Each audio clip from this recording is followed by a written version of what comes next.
Hey, in this video, I will show you how to fix the Facebook verification code not received on any iPhone and on any Android device pretty much. So if you appreciate me making a video just like this, make sure you give me a like for the YouTube algorithm, subscribe if you're new, and hey, if you have any questions whatsoever, let me know in the comment section down below. I would really appreciate it and I would love to help you out. So what you want to do, the first thing is go over to your settings on your iPhone, go down to messages.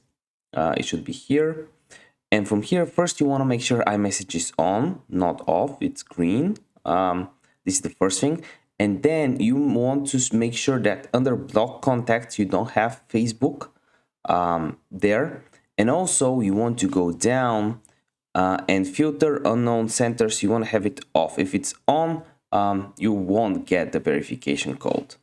Another thing you can do is go to general, go down, and just shut down your phone and turn it on again.